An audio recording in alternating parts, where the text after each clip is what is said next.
Good Friday morning. Today's reading in Matthew is this is very personal for Matthew. It's his calling. I'll read it to you, okay? And I'll share it with you.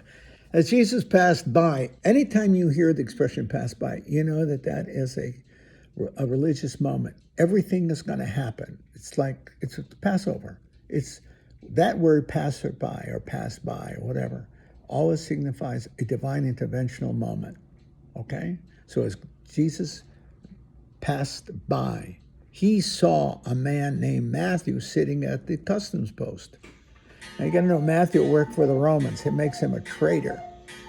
Okay, he's a traitor. All right, he's as bad as it gets in the ancient world and any world, in my world too. When you betray your own, you are as vile as you can get. He is a betrayer. He's a Jew working for the pagan Romans. You can't get lower than him. You're better off being a prostitute. That's a sin of weakness. This is a sin of choice.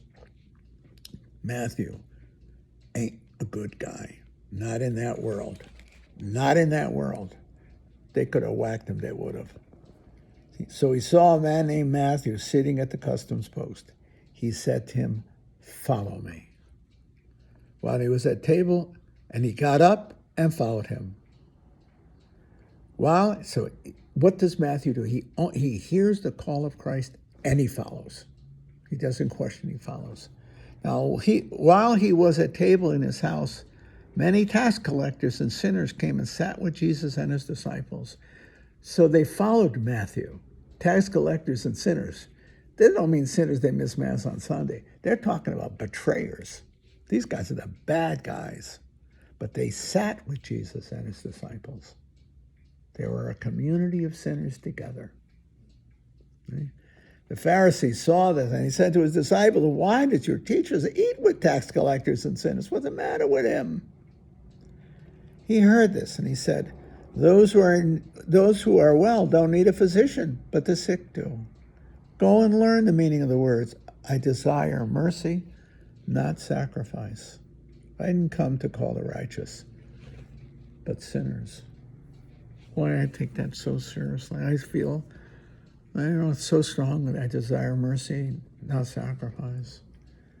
I think of the ministry of the confessional that way.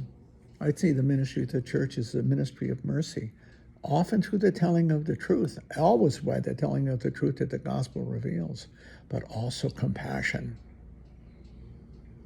Christ compassionately calls Matthew. He calls him. That's a loving call. Follow me.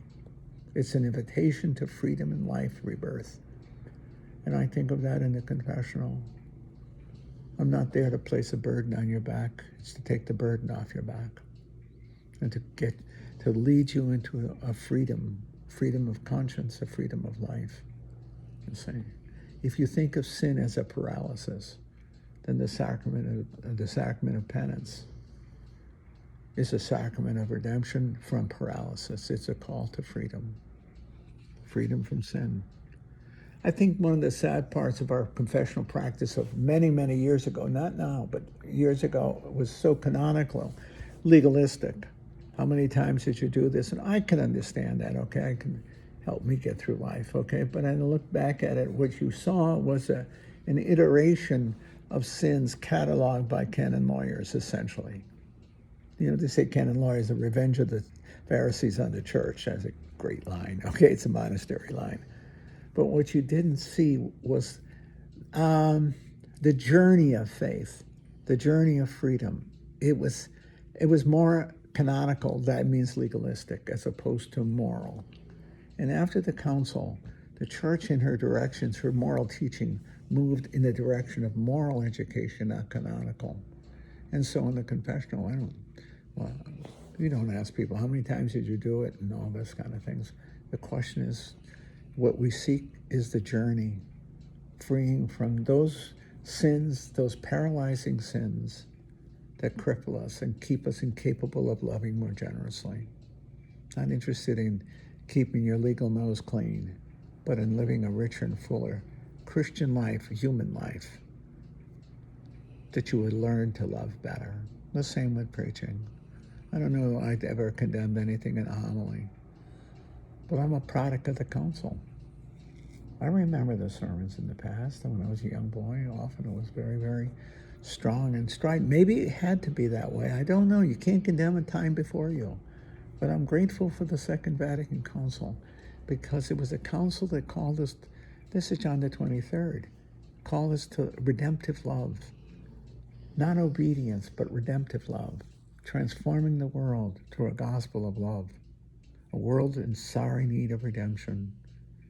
A world that had survived the first half of the 20th century, not counting the 19th, just the 20th century, which one Pope Benedict XVI called a century of horror.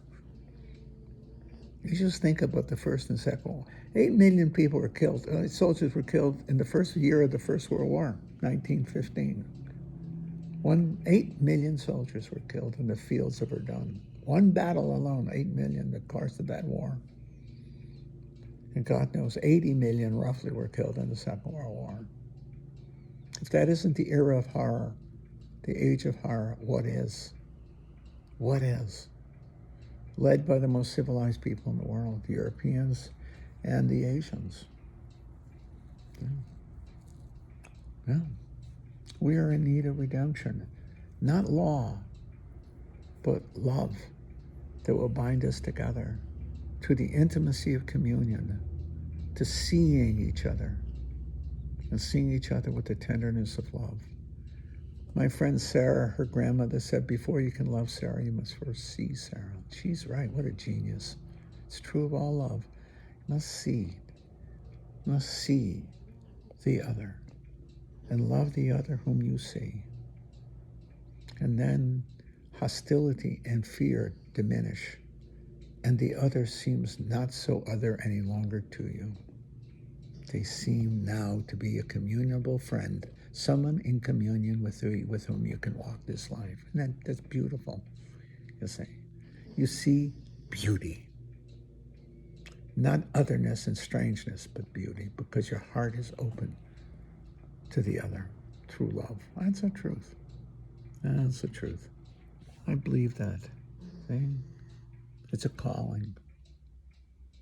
It's the calling of beauty itself. Matthew sees Christ. He sees beauty, and he follows Christ, and he brings the world with him. See?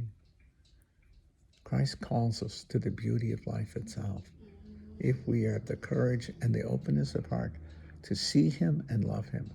And in this sense, to see and love the church. She doesn't look perfect, but she is beautiful.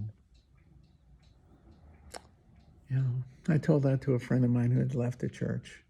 I said, I love the church. I love her beauty. She's beautiful. She said to me, the church is ugly. You can't do anything with that. Until you see the beauty of Christ in the church, you will reject the church. You will reject Christ. But if you see the beauty of Christ in the church, see, he wasn't pretty. He was beautiful. See? And he's most beautiful when he's butchered on the cross.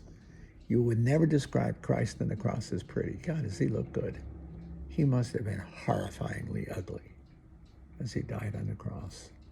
And yet his ugliness was, in fact, the awesome beauty of life itself. Christ is most beautiful, dying on the cross. But he ain't pretty. And life's not pretty, but it is redemptive if we see our share in the suffering of Christ. Just a thought. Anyway.